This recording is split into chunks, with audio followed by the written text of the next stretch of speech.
తెలంగాణ గిరిజన సంక్షేమ శాఖలో వివిధ విభాగాల్లో ఖాళీ ఉన్న బ్యాక్లాగ్ పోస్టులను తక్షణమే భర్తీ చేయాలని తెలంగాణ ఆదివాసీ గిరిజన సంఘం రాష్ట్ర కార్యదర్శి సచిన్ డిమాండ్ చేశారు. సోమవారం ఆదివాసీ నిరుద్యోగుల నాయకులతో కలిసి ఆదిలాబాద్ జిల్లా కేంద్రంలోని కలెక్టరేట్ ఎదుట ధర్నా చేపట్టారు.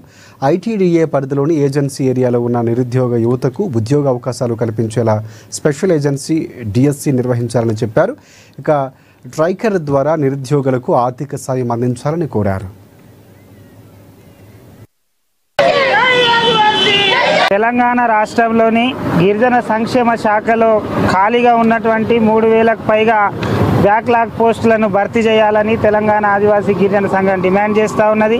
ఈ ఖాళీ పోస్టులను ప్రతి సంవత్సరము కాంట్రాక్ట్ పద్ధతిలో ఒప్పంద ప్రాతిపదికన భర్తీ చేస్తూ నిరుద్యోగులకు తెలంగాణ ప్రభుత్వం మోసం చేస్తున్నది. ఇప్పటికే గిరిజన ప్రాంతంలో ఏజెన్సీ ప్రాంతంలో ఆదివాసులు డిగ్రీలు పీజీలు చేసి రోడ్లెంబడి తిరగాల్సిన పరిస్థితి ఉన్నది. ఆదివాసుల యొక్క ఉపాధి అవకాశాలని ప్రభుత్వం ఆలోచన చేయట్లేదు.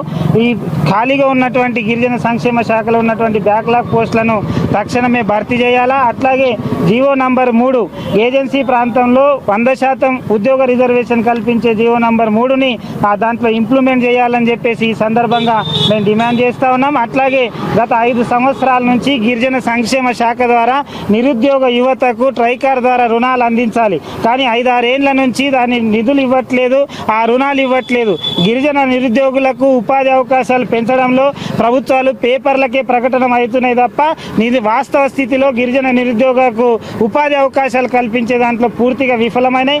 తక్షణమే ఉపాధి అవకాశాలు కల్పించాలా, ఖాళీగా ఉన్న బ్యాక్లాగ్ పోస్టులన్నింటినీ భర్తీ చేయాలా, అది గిరిజన అభ్యర్థులతో భర్తీ చేయాలా.